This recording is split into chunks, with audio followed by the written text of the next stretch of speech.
अब योगी के गढ़ में महासंग्राम। उत्तर प्रदेश विधानसभा चुनाव में छठे चरण के लिए 10 जिलों की 57 सीटों पर 3 मार्च को वोटिंग होनी है और इस चरण में पूर्वांचल के अंबेडकर नगर से गोरखपुर तक की सीटों पर सियासी संग्राम होना है और जहां से मुख्यमंत्री योगी आदित्यनाथ खुद भी चुनावी मैदान में है। योगी की असल परीक्षा इस चरण में होनी है जो उनका सियासी गढ़ माना जाता है। सपा और बसपा ने पूर्वांचल में बीजेपी के खिलाफ जबरदस्त घेराबंदी कर रखी है और ऐसे में देखना है कि सीएम योगी विपक्षी दलों के चक्रव्यूह को कैसे तोड़ पाते हैं। 10 बार जनसंघ हिंदू महासभा और बीजेपी का लहरा चुका है परचम। इस सीट पर अब तक हुए 17 चुनावों में 10 बार जनसंघ हिंदू महासभा और भाजपा का परचम लहरा चुका है। एक बार जनसंघ के नेता को जनता पार्टी के बैनर तले जीत मिली। अपने अभ्युदय काल और इंदिरा सहानुभूति लहर को मिलाकर 6 बार कांग्रेस को जीत मिली। फिलहाल 3 दशक से कांग्रेस को जमानत बचाने के भी लाले पड़ गए। सपा और बसपा का तो अब तक यहाँ पर खाता भी नहीं खुला। लोकसभा चुनावों के दौरान योगी के पक्ष में अब तक पड़ने वाले वोट तो यही बताते हैं कि योगी वहां से अजेय रहे हैं। अमूमन निकटतम प्रतिद्वंदी से हार जीत का फासला करीब 3 गुने का होता है।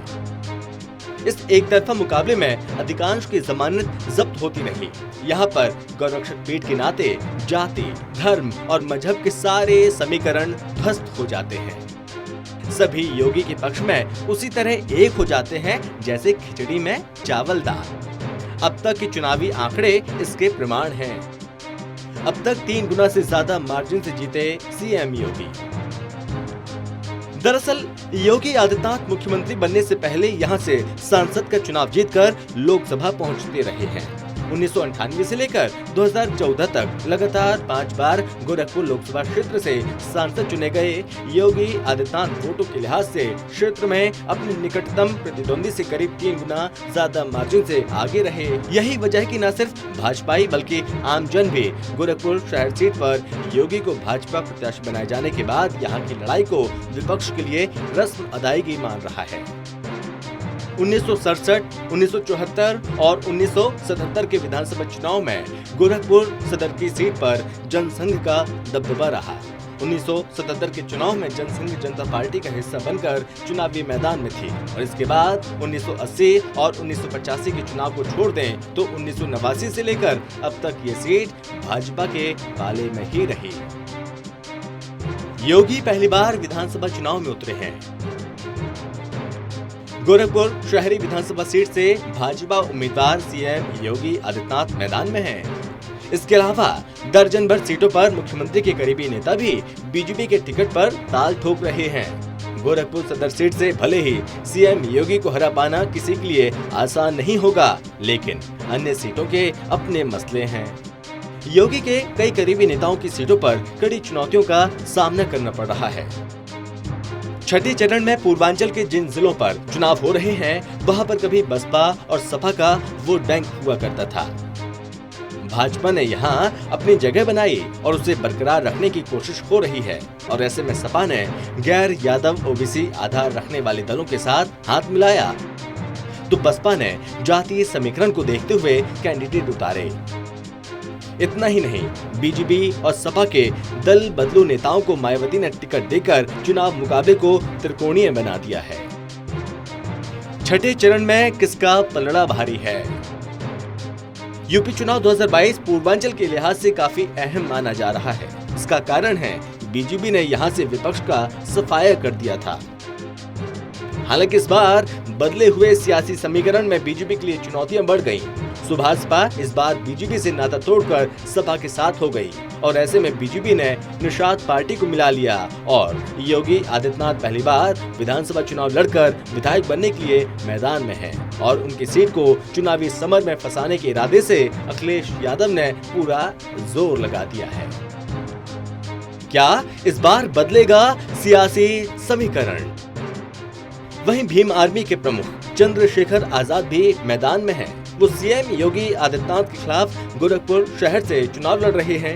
इसकी एक बड़ी वजह गोरखपुर शहर के जातिगत आंकड़े हैं। करीब 4 लाख से ज्यादा वोटर्स वाले इस सीट पर 40-40 हजार कायस्थ और निषाद वोटर हैं। दलित वोटरों की संख्या 50 हजार के आसपास है।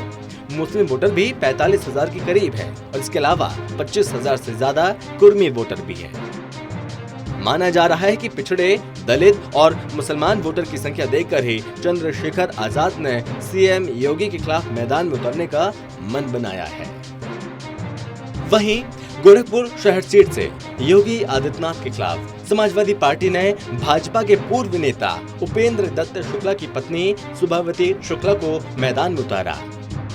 राजनीतिक विश्लेषक कहते हैं, भाजपा को गोरखपुर शहरी सीट पर ब्राह्मणों के समर्थन की आवश्यकता है, जिसमें 19% ब्राह्मण हैं। सपा उम्मीदवार स्पष्ट रूप से ये संदेश देने की कोशिश कर रहे हैं कि उसे एक ऐसी भूमि में ब्राह्मण नेताओं का समर्थन प्राप्त है जो अपनी प्रसिद्ध ठाकुर ब्राह्मण शत्रुता के लिए जानी जाती है। वहीं बीएसपी सुप्रीमो ने योगी के खिलाफ गोरखपुर शहर विधानसभा से ख्वाजा शमसुद्दीन को चुनावी मैदान में उतारा। शमसुद्दीन पहली बार विधानसभा चुनाव लड़ रहे हैं। इस सीट पर बसपा कभी अपना प्रभाव नहीं छोड़ पाई। शमसुद्दीन के जरिए वो मुस्लिम वोटों को अपनी तरफ आकर्षित करना चाहती है और बसपा को लगता है इस सीट पर मुसलमान, दलित और ब्राह्मण वोटों के जरिए वो चुनावी मुकाबले को त्रिकोणीय बना सकती है। पूर्वांचल में प्रदर्शन दोहराने की रणनीति। योगी के गोरखपुर से विधानसभा चुनाव लड़ने के पीछे भाजपा की रणनीति गोरखपुर बस्ती मंडल में 2017 का प्रदर्शन दोहराने की है। इन दोनों मंडलों में 41 सीटें हैं, जिनमें से 35 पर 2017 में भाजपा ने जीत हासिल की थी और 2 सीटें भाजपा के सहयोगी दलों को मिली थी। भाजपा सांसद रवि किशन शुक्ल कहते हैं, इस पूरे अंचल में योगी का प्रभाव भाजपा के लिए फायदेमंद होता है। वो गोरखपुर से चुनाव लड़ेंगे तो ये फायदा पहले की तरह बिना किसी अतिरिक्त प्रयास के पार्टी उम्मीदवारों को ही मिलेगा। भाजपा किसान मोर्चा के प्रदेश अध्यक्ष कामेश्वर सिंह भी सांसद की बात से इत्तेफाक रखते हैं और वो कहते भी हैं कि योगी गोरखपुर से लड़ेंगे तो इसका फायदा पूर्वांचल के साथ पूरे प्रदेश में भाजपा को ही मिलेगा। बहरहाल 6वें चरण में पूर्वांचल के अंबेडकर नगर से लेकर गोरखपुर तक की सीटों पर सियासी संग्राम है और जहां से मुख्यमंत्री योगी आदित्यनाथ खुद भी चुनावी मैदान में हैं। योगी की असल परीक्षा इसी चरण में होनी है जो उनका सियासी गढ़ माना जाता है। सपा और बसपा ने पूर्वांचल में बीजेपी के खिलाफ जबरदस्त घेराबंदी कर रखी है और ऐसे में देखना होगा कि सीएम योगी विपक्षी दलों के इस चक्रव्यूह को कैसे तोड़ पाते हैं और इसका पता तो अब 10 मार्च को आने वाले परिणाम ही बताएंगे। Special desk, total TV.